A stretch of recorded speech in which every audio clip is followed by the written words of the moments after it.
Are you curious about bodies, pleasure, and possibilities? And what about curious about what others are up to on the planet when it comes to pleasure, sex, and play? Have you considered what pleasure can do for your life, your body, and your bank account?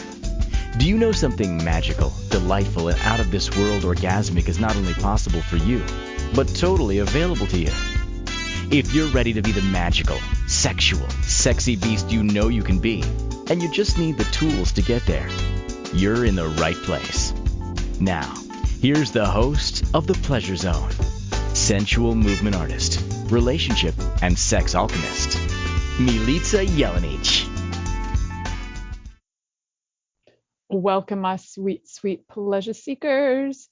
Tonight, we have a very fun show for you. You know why it's fun? It's because it's one of my favorite topics. I love talking about women who are professionals in the field and who have made livings and have changed their lives through their choices of their lifestyles. And this one to me is delightful. We're talking about courtesans tonight. Courtesans are, if you're not familiar with the term, I highly suggest that you go check out the difference between this if you can't figure it out after this show. So we have some fun differences between courtesans and prostitutes and mistresses. And I don't know if you know this, they're actually very, very different. And one of the sweet differences is that courtesans are highly independent. And I love that. I love the fact that in a time when a lot of women, okay, let me back up because I'm so excited about this topic. I have like 35 things on my mind that I want to talk about. So let's start from the beginning. What the heck is a courtesan? So if you break down the word, it's got the word court in it, which I find fun in itself. And what the fuck is a court? That is a place that people go and they gather and they usually play a game, like a tennis court. And that is actually where the original word of court started for our judicial systems. It started with the king and his entourage would be hanging out on a field and it would have an enclosed space, and that was a court. And I think it was Henry VIII. It was one of the Henrys, I believe, that loved tennis, and he had a tennis court. And one of the very first places where that started was he referred to it as a court, and you would have opposing teams playing on this court.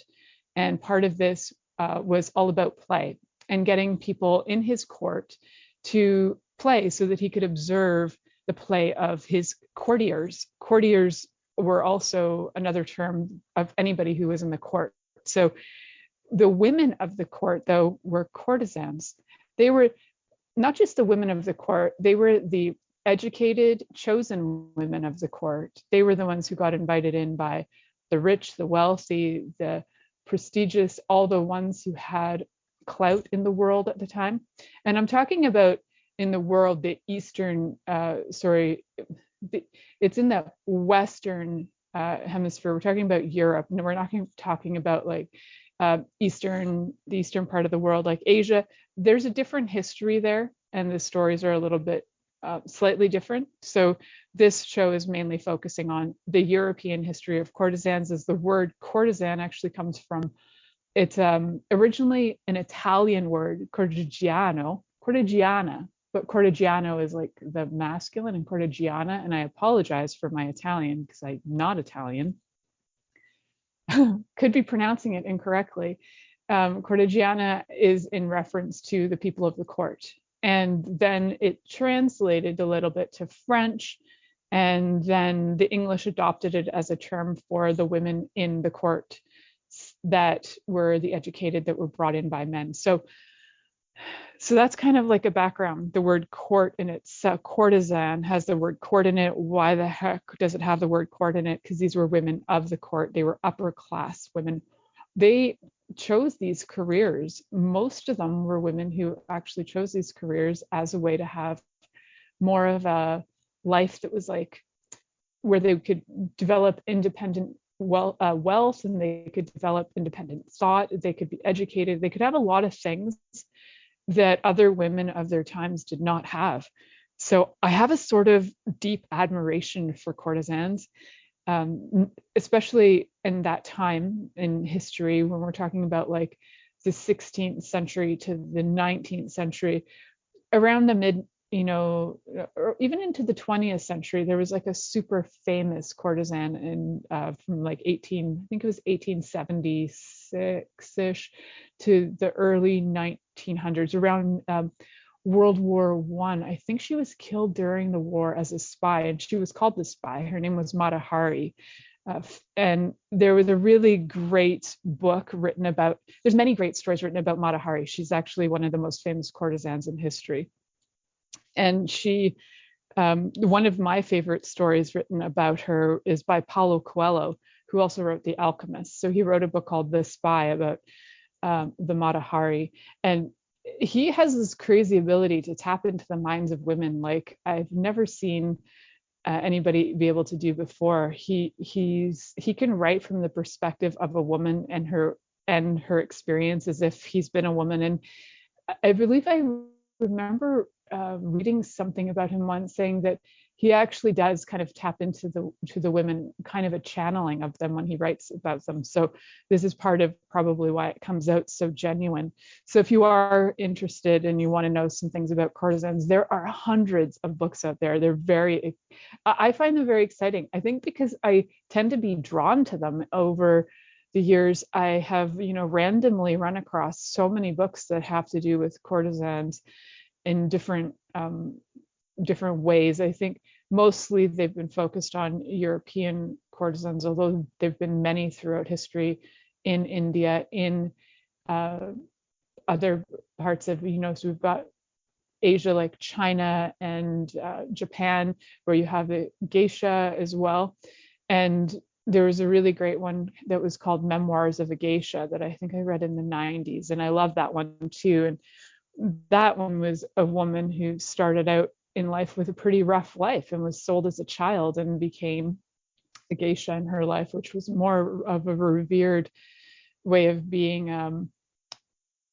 a woman of the night, shall we call it? But for lack of better words. But the difference, though, when you look at these women's lives compared to prostitutes, I find it really fascinating that these women were so empowered to say, this is actually what I'm choosing is to have a life where I'm going to get to have a say, I'm going to get to be influential, and I'm going to get to have rights that a lot of other women don't have.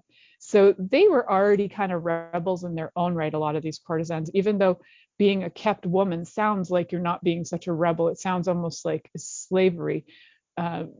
Strangely, though, it was probably one of the best ways to have your own independence. So it's weird because you're not a mistress. Mistresses, they tend to be the lover of the person who, you might have a man who has like a wife and a mistress, and a mistress is somebody he maybe even loves more than the wife, and he even maybe has her kept on the side and has children with her. And historically, that's been the case in a lot of countries, especially in European countries. That's been the case historically, that there have been mistresses. France is renowned for it. They even have a term for the mistress, which is the 5 à 7. If you, this is kind of like I believe it's a well-known term, but it might not be. If there's actually a movie that was made, it was an independent film, somewhere about in the last 15 years, and it was called the 5 à 7, and it was all about this French woman who chooses to have her affair as well. So it's like the acceptable time of day in France to have your affairs between 5 and 7. And you go off and you have your affair, and then you come home to your family at 7, and then you have these acceptable hours. So I don't know if that's across the board, if it's a Parisian thing, if it's whatever it happens to be. There are references to it in different places in different ways, and it goes back for many centuries that mistresses have been completely acceptable in so many cultures. And it's a very different thing than the courtesans, although courtesans could become mistresses if they started to fall in love, develop relationships with the person that's keeping them, And mistresses often only had one lover, where courtesans, they could choose. They could like bop around and they could have all kinds of, they were businesswomen, so they could pick who's going to be the most beneficial of the hour and who are they going to work with, because if one person falls out of favor with the crown at the time, then you're going to want to be with somebody who's more influential. And that's the idea behind the courtesan, is she was always striving for something better and greater, and she had targets in life and accomplishments. And you look at her contemporaries of the time, who were probably, a lot of them were washerwomen, and no disregard to their job, but they were struggling. And these women who are courtesans were having kind of the life of luxury, even though they might have had grown up with a similar lifestyle as the woman who became a washerwoman. The courtesans had, they got to live with lavish clothes, they got to go into, eat like phenomenal food, and they got to travel, and they often got to go to balls with their lovers instead of the wives. Even they were often like replaced completely, and this was acceptable.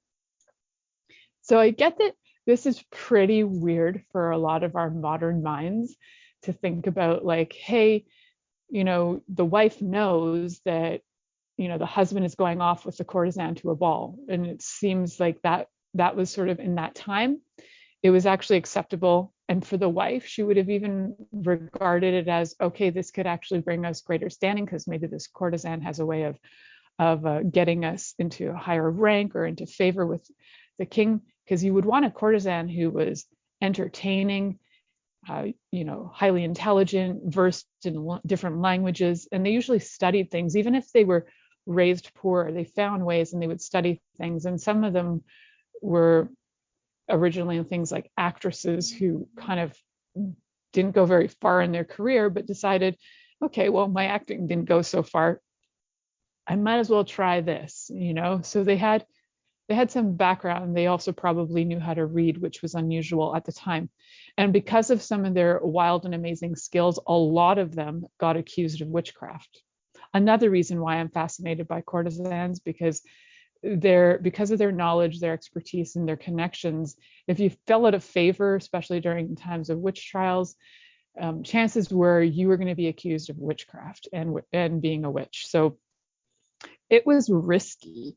It was like one of the riskiest businesses for disease. The disease at the time was raging. Like we can't even fathom the diseases that were going on in the 1500s, because they didn't have the hygiene that we have. They didn't have the medicines we have.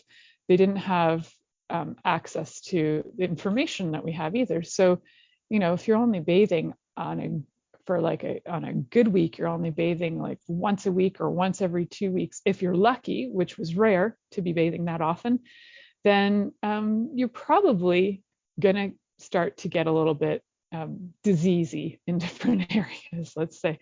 So, if you're a busy girl and you've had a lot of lovers and you haven't really washed up your goods, you may be, walking around with some bacterial stuff, especially if the boys are not like washing off their stuff, or girls. Sometimes it went that way too, but not as often. Women, I'm sure it happened. I haven't found evidence of it yet, though, that there would have been rich women who paid for women courtesans. I think what they would have had is they would have had them as confidants and friends, and then that would have been something in secret that happened. So I'm sure it did. It's just not the same in the same context that the men would have paid for it. And they might have been given things like jewels or something in favor for the friendship that was beyond a friendship.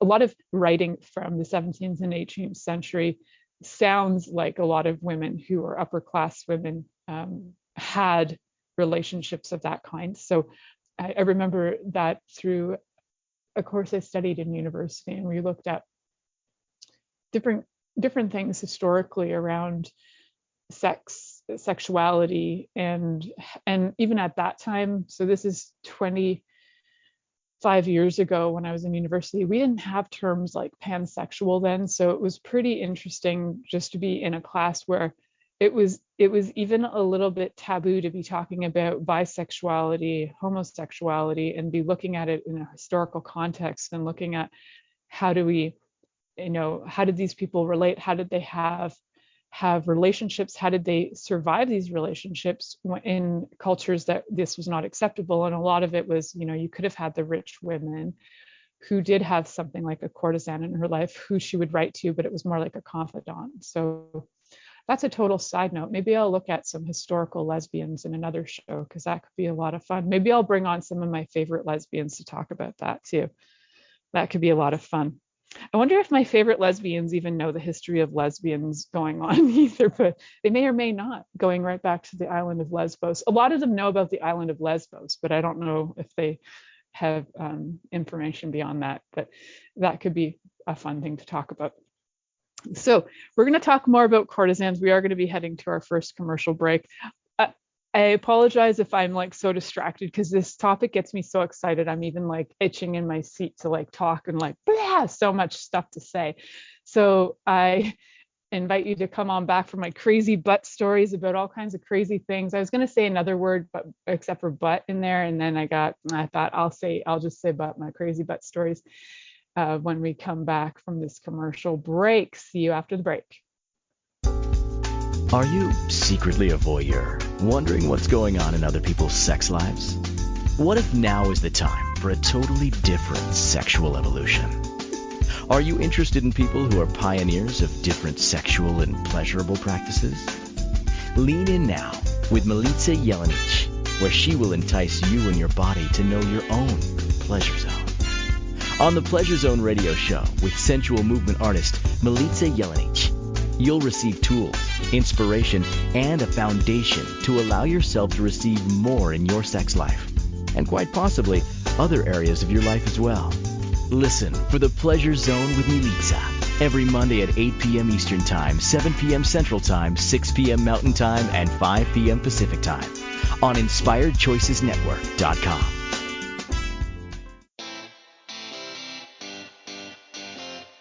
Are you a subject matter expert? Are you here to share your expertise with an audience waiting to hear from you in only the way you can deliver? Are you ready to have your voice amplified across the airwaves? Inspired Choices Network has a global radio platform streaming to millions of people across the world. Professionally produced and supported by an accomplished team every step of the way, you can broadcast from anywhere in the world, knowing your voice matters, and we ensure it is delivered with ease and efficiency. Eager to hear your message, the world awaits.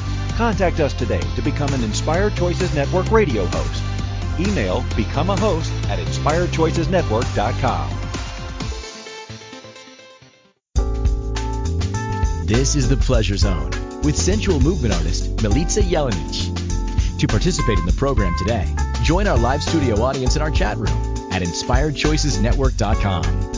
You can also make the choice to ask or comment by email, info@MilicaJelenic.com. Now, back to the program. Welcome back, my sweet, sweet pleasure seekers. Tonight we are talking all about courtesans. We're just talking a brief history of them because there is a very long and deep history of courtesans, and there are some super famous ones throughout history, dating back to like the 1500s all the way into the early 1900s, like 1920s even. I don't know when they stopped using the term, though I'm sure there's still reference to it, although, I think the kind of in the court these days, the court as in the royal court these days, these are things that they're not as proud of as they were 400 years ago, 400 years ago. So these are things they try to keep out of the tabloids rather than put directly in the tabloids and brag about, hey, I've got this courtesan, yada, yada. Where before there was some more pride around it, where they were taking it in public and they were like sported around, and it was something of like a trophy girlfriend to have. So even though she was a temporary girlfriend in a way, that she wasn't like a mistress, she wasn't sticking around necessarily. So I think if you read the show description, you'll realize that since I was really young, I've had a fascination with prostitutes. I know that sounds really bizarro, but I remember being like 7 or 8 years old, and I lived in Toronto, and we would drive down the street. So my dad lives in an area of Toronto that's um, really close to what we call like prostitute central back in the day. And when I was a kid, if it was at night, if we were going to an event or something, we'd usually have to drive down the prostitute central street.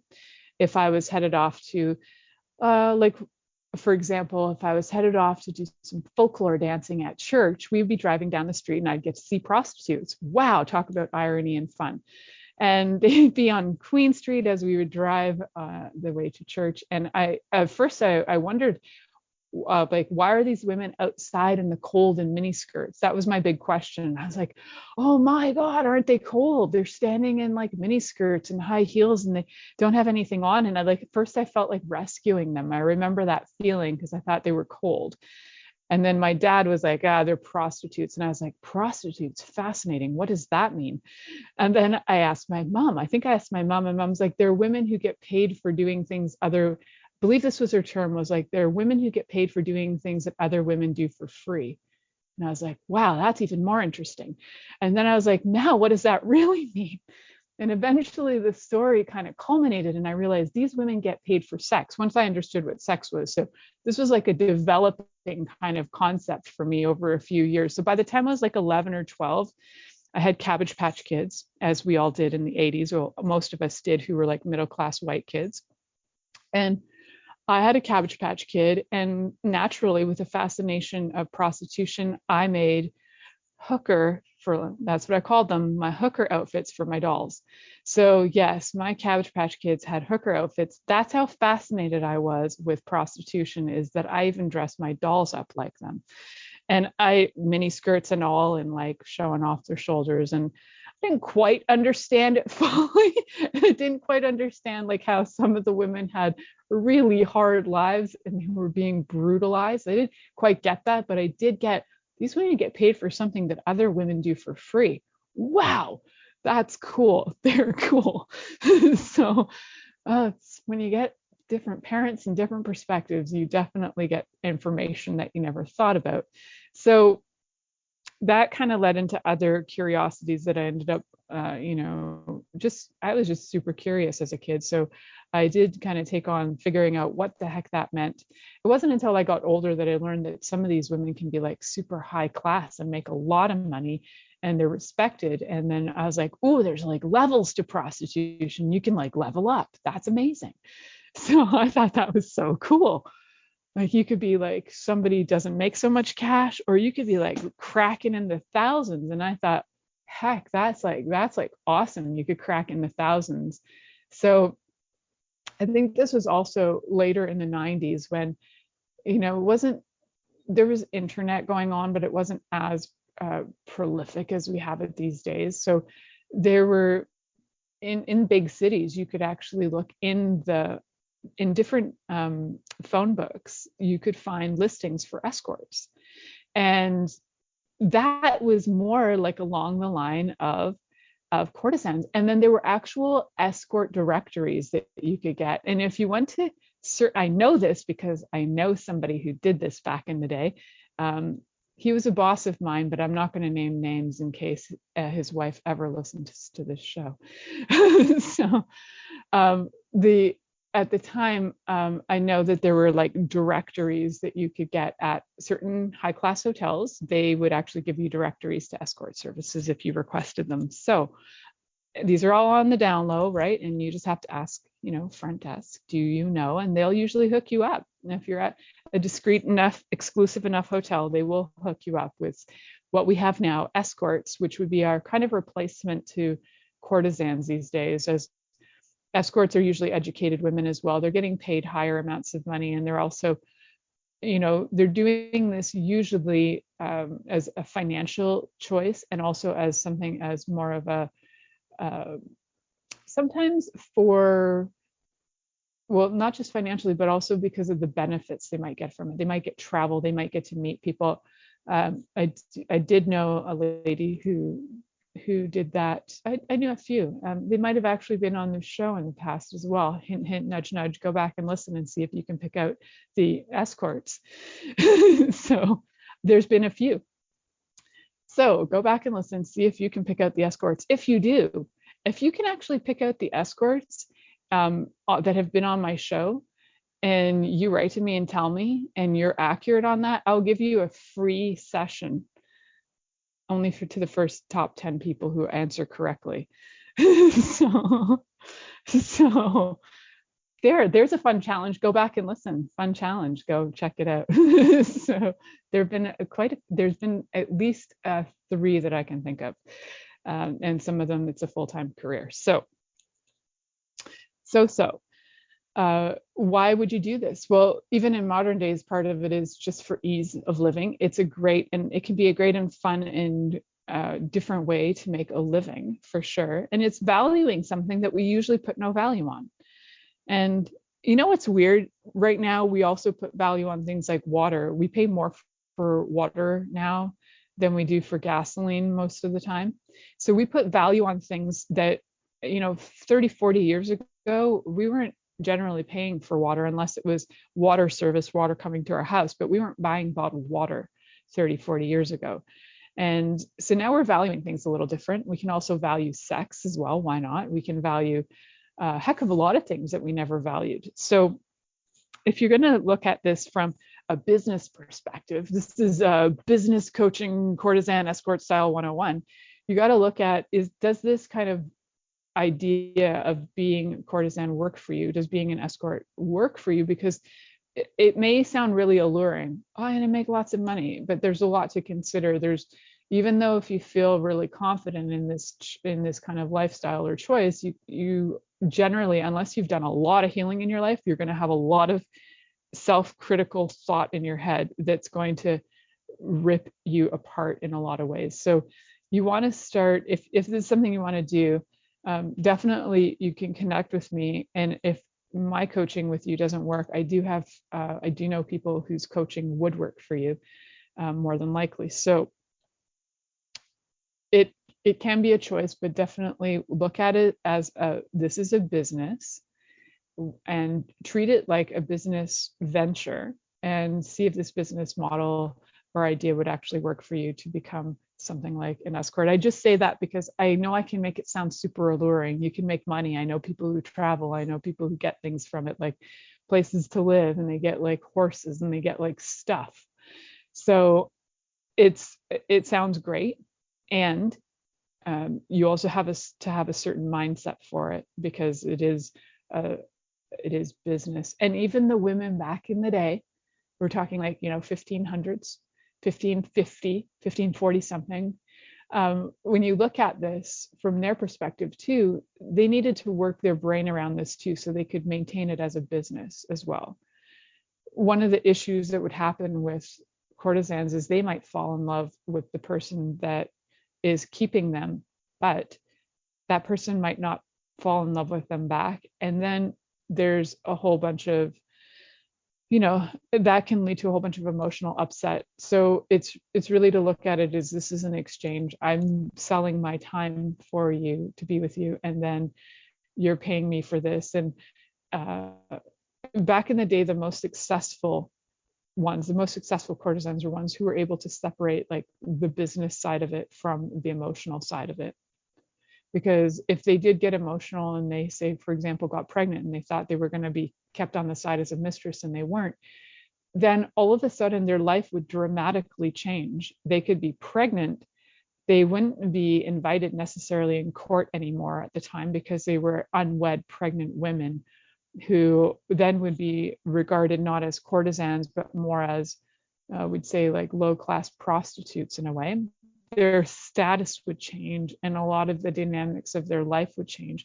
So they wouldn't necessarily be kept anymore, because it wasn't interesting for the person that's keeping them to bring them and show them off, unless, of course, they were supposed to be, marrying them. But that wasn't the case 99.999% of the time. So there were some tricky things for these women to navigate in times when they didn't really have any easy methods of contraception. There were methods, but they weren't necessarily effective or easy methods. And if you're interested about methods of contraception that are, a couple hundred years old, I do have shows on that, so I'm not going to get into that. I think I did a specific one on like the history of contraceptives. It's likely I did. It's been a lot of shows, so the chances are I have, and if I haven't, then I will. But I do like doing, if I haven't, I will, because I do like weird history information about sex and lifestyles and the sociology of how we relate to each other. So I'd be happy to do one about that. I don't know what I would have called it, but go back, check it out, and see what you can find. So I have more information to share with you. I hope this is a fun story. It's like a bedtime story for those of you who are just like, oh, I really want to hear about courtesans before bed. It's like a nice bedtime story. So hope that you're enjoying it.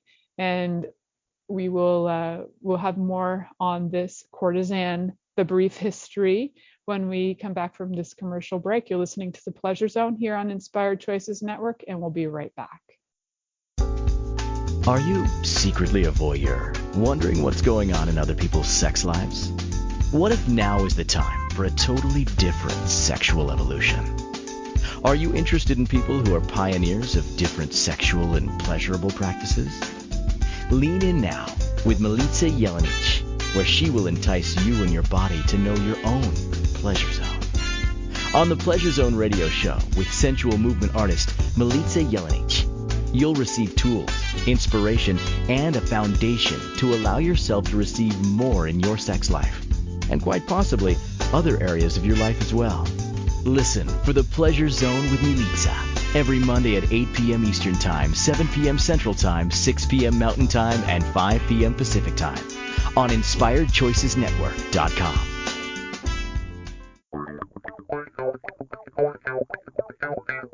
Interested in masturbating for money, copulating for consciousness, and pleasuring on purpose? 21 Days of Sexual Magicism with sensual movement artist Milica Jelenic is an exploration of tools, processes, and actions that you can use to create more for your life, your body, your money inflows, and so much more. Graduated learning for all levels of interest. Learn at your own pace via video classes or join the yearly live class. Take a peek at www.milicajelenic.com.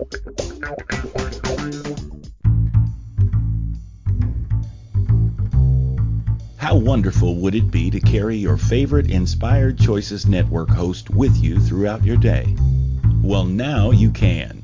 Inspired Choices Network now has its very own mobile app. Our free app offers live streaming shows, along with thousands of podcasts and TV episodes. Our shows cover a wide variety of topics. Whether you're waking up with us, carrying us through the day, and taking us to bed with you, we're always here for you to enjoy. We're easy to find. Just search for Inspired Choices Network in the Apple App Store or Google Play Store. This is The Pleasure Zone with sensual movement artist Milica Jelenic. To participate in the program today, join our live studio audience in our chat room at InspiredChoicesNetwork.com. You can also make the choice to ask or comment by email, info@milicajelenic.com. Now, back to the program.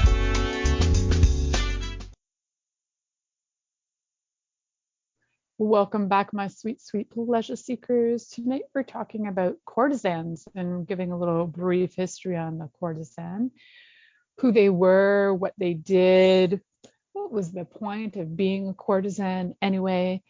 And so if you're just joining us now, the brief recap is that courtesans were women of the court who were put into these places that regularly women were not invited into. So women weren't necessarily invited into the court of the king unless they were brought by some influential man, for the most part.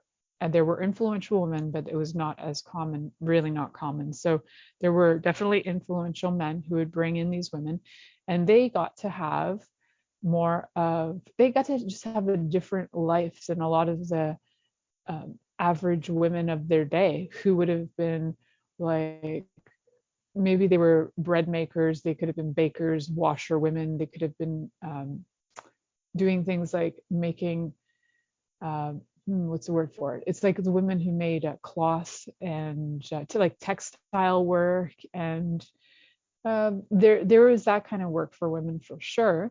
Not a lot of those women, I'm sure there were some, but not a lot of those women would have been women who ran their own businesses.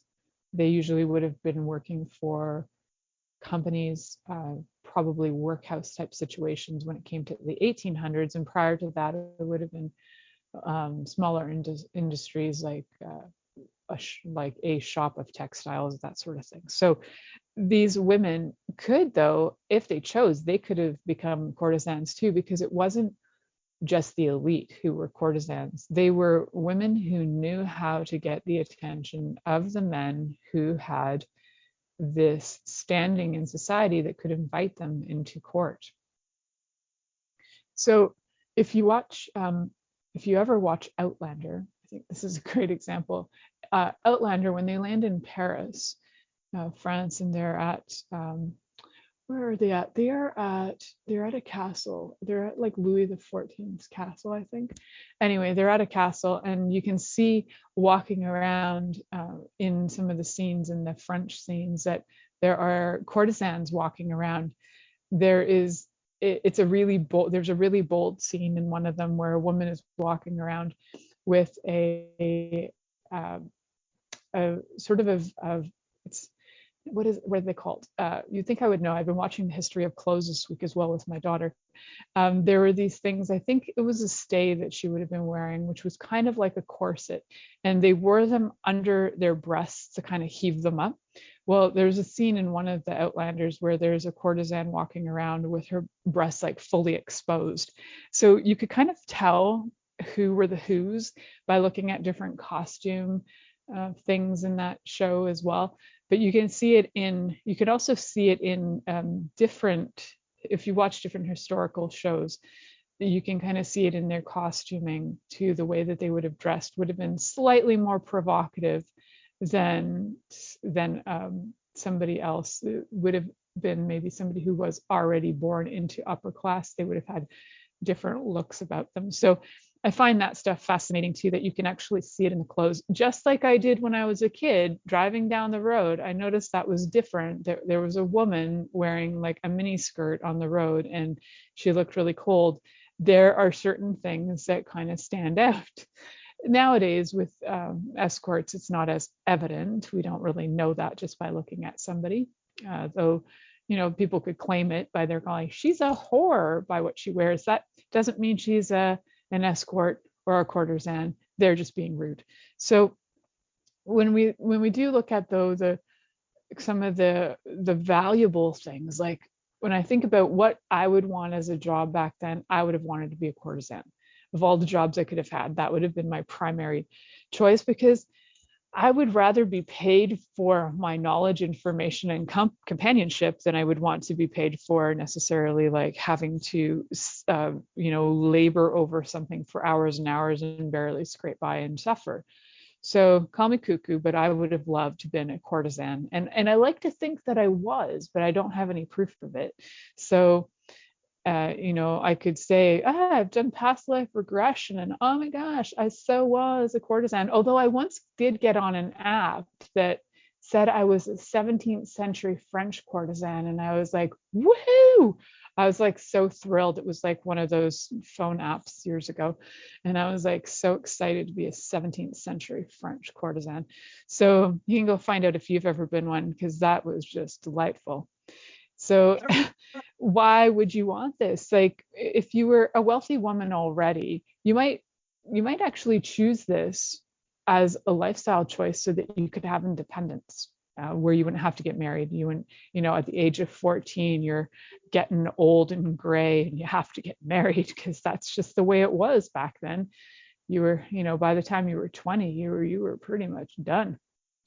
So if you wanted some independence, you could absolutely take on the role of a courtesan. And sometimes they would even be hanging out with not necessarily the king, but they would be pretty close. There were even higher status than courtesans, and they were, for the life of me, I can't remember the name, but they had to do, they were specifically uh, like designated to royalty. And I'm sure I can find the name during the show. If not, just know that there is even higher status than courtesans, which to me, you're ramping it up. You're getting to your next level. I think it's great that there's all these levels.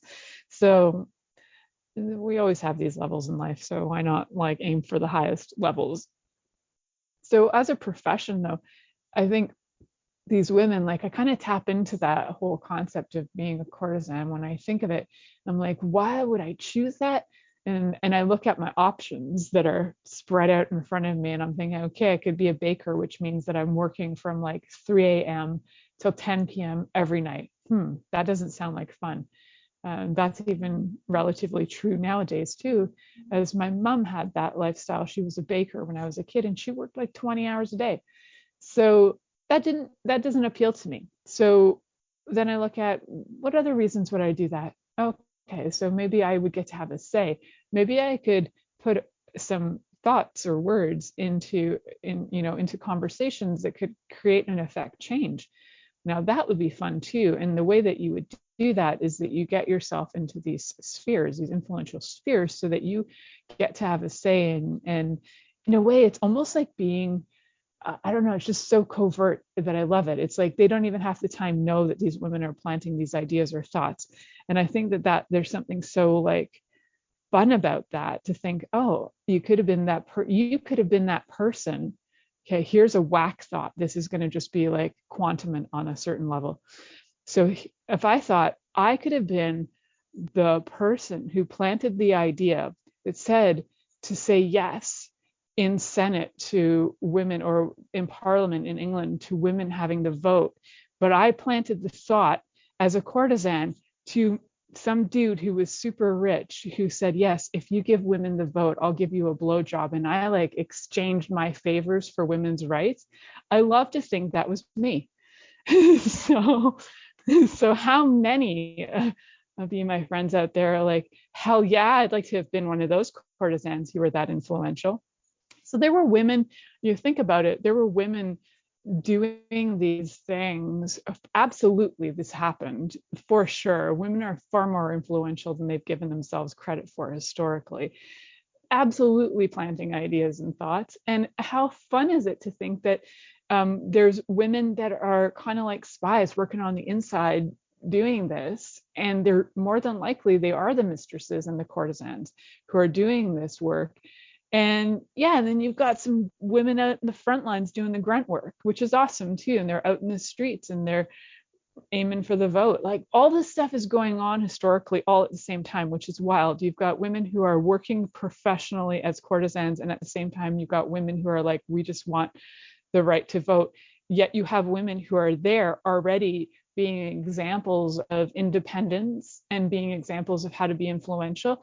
They kind of represented a lot of things that maybe we don't really think of them that way. We think of, oh, they were prostitutes or something. We kind of knock them off as if their jobs were not significant. Although prostitution is a highly valuable career. So I don't knock any level of it in standing, although if I were to choose it, I'd want to be upper class, high class, at least somewhere at courtesan or above. So why would we ever, if I tap into the history of that, why would I ever choose that? I'd choose it so that I could be influential. That's why I would choose it.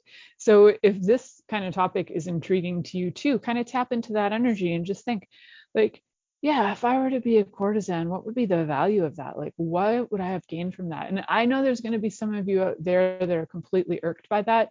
You may not have been a courtesan. You might have been one of the people who were highly abused. For the most part, courtesans were pretty respected if they were able to maintain, their role as somebody who was entertaining, a conversationalist, all of these things. They generally were highly respected. Lots of them were eventually killed as well, though. The Matahari, she was killed because she was considered a spy. Well, she was a spy, I believe, or considered a spy. I never really fully got, was she actually a spy or was she just considered one? It's because she had lovers in so many countries that I think they just thought she was. So, kind of an interesting character. So for some other women too, you think, well, maybe they weren't, they just wanted to have some choice in their life, and this was another way to just get choice, so they didn't have to be stuck with religious, like they didn't necessarily want to have to maintain their religion. So maybe they went from being Catholic to being Anglican. At the time in England, that would have been a big deal. And so then they wanted to look at, oh, okay, so if I do that, then I'm going to get rejected by my family. I'm going to need to find a way to survive. And then they would choose a new way to be in the world, so that, being a courtesan could be helpful that way. So many of them were able to, create lives, like total lifestyles for themselves, which is an amazing thought to me, that there were, women who ended up having money and wealth and accumulated things like jewels, and financially were stable, and they were able to assist either their families or other people and have benefactors. Like that didn't happen that often unless you were royalty. So if you look at the other women of their days, they wouldn't have had, necessarily money or jewels when they passed on to have anybody benefit from that, any benefactors. But these women who collected the jewels and the money would have, which is really cool. So another thing that I think about when I think that, I'm like, oh, I wonder if anywhere in my family we benefited from maybe somebody way back who was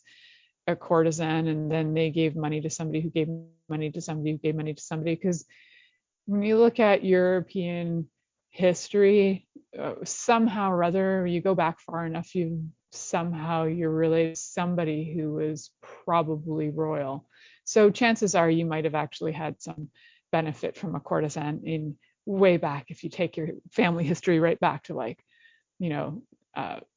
Roman invasions or something even prior to that, maybe. So it could be fun. It could be a lot of fun to think about how far back could this go, and could you have already benefited from courtesans in this life or from your other life, maybe when you were one. I just like that idea. It's just fun to me.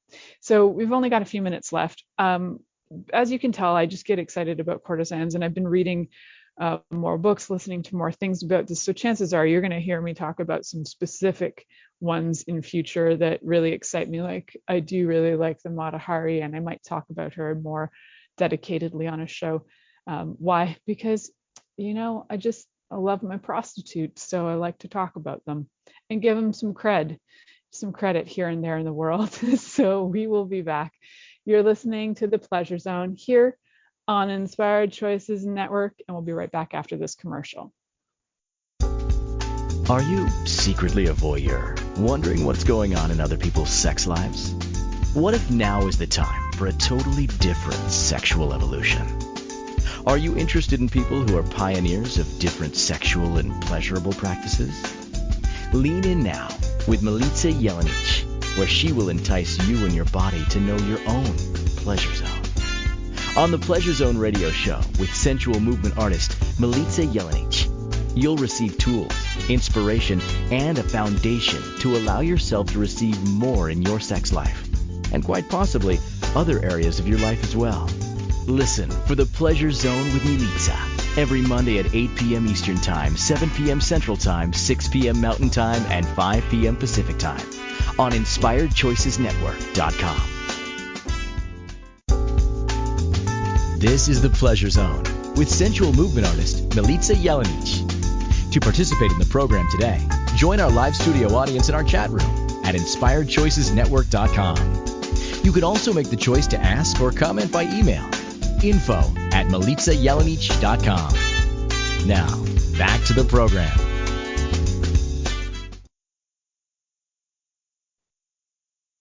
Welcome back, my sweet, sweet pleasure seekers. So we've been talking about courtesans, for which if you've been listening to this show, you'll know that I have a deep love, respect, and like intrigue and interest in courtesans.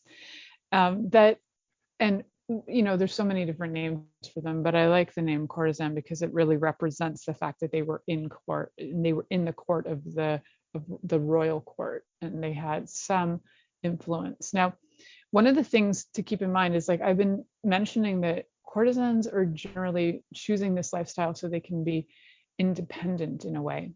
And they were independent, so much so in the way that this is weird. A lot of them who were married actually so there were ones that were married, number one. Their partners knew about this, number two. And number three, the amazing part to me is that there was this understanding between the person hiring them. I don't even know what the name would be, them. Isn't that an interesting word too? Because that's another word for, it's like an old school, old fashioned word for dating is courting. And, you do it in court, you do it in this enclosed space. Anyways, it's all fascinating to me, these words. So courtesans court, and if you are somebody who is courting a courtesan, you're courting. So anyway, a whole other interesting thought. Okay, so when the courtesans are being courted, they actually are respected for their life, right? So usually their life would not be interfered with. If they did have, say, children with their husband, that was acceptable. But having children with their lover, not so much. And what would sometimes happen is that jealousy comes up. I know that's highly strange, jealousy and such, which would, sometimes make men of the day go a little wacko. And I don't know if you know this, but historically, if a man said, and this was true until very recently, like the last, I think the last case was like 40 or 50 years ago. There was a place still in the US who still abided by this, that if a man said that a woman was crazy, that was true. And that's all that was needed, was for a man, whether it was the woman's brother, husband, son, or spouse, said she was crazy, she could be institutionalized. And there is a place in the US, I think it was Boston, but don't quote me on that, that until like the last century, I believe, was still taking women in. I think their doors only closed in the last like 40 or 50 years. It's that kind of recent. And men were still allowed to drop the women off there. So if there was jealousy that started to happen, guess what? Women were actually put into institutions because they were considered promiscuous, and promiscuity was considered insanity. And they would often have things done to them like lobotomies, like nasty stuff happened to them. So if you were a really good courtesan, you wanted to stay in favor, you wanted to try and keep yourself like on the up and up and make sure that you were dealing with the emotional insecurities of everybody. It was not easy work, and this is why they got paid good money for basically navigating insanity and trying to keep themselves out of the insane asylum, or also if they were lucky, insane asylum, sometimes jails, depending on the situation and what they were accused of. If you remember the movie with I think it was it Winona Ryder? I can't remember, but it was the Scarlet Letter, the letter A for adultery. You could be shunned that way. That was older. That was like, I think, the 14th century. But there was this shaming and shunning, and sometimes absolutely like they would, to the point where women would be killed for their actions on this front. So it got kind of nasty prior to that. Witch burnings, like we talked about, that's nasty. We don't even need to get fully into that. And then come turn like 1830s, 40s, 50s, 60s onward, we have a kind of a shift in psychology, and Freud comes around and he starts giving ideas to people about, why do women have this? Oh, it's hysteria. And then we're looking at all these like psychological issues that could be impacting women, and reasons why we should institutionalize them for their choices. So crazy times call for crazy measures. I hope you guys enjoyed the show, and stay tuned for next week. Stay tuned and turned on until next week. Oh, okay. Sorry. I can't see anything right now. So I'm blind. Thank you for listening to The Pleasure Zone Always fun. with sensual movement artist Milica Jelenic. The Pleasure Zone returns next Monday at 8 p.m. Eastern, 7 p.m. Central, 6 p.m. Mountain, and 5 p.m. Pacific on InspiredChoicesNetwork.com. We hope you'll join us. Until then, have the best week of your life by choosing to be turned on and tuned in to your body.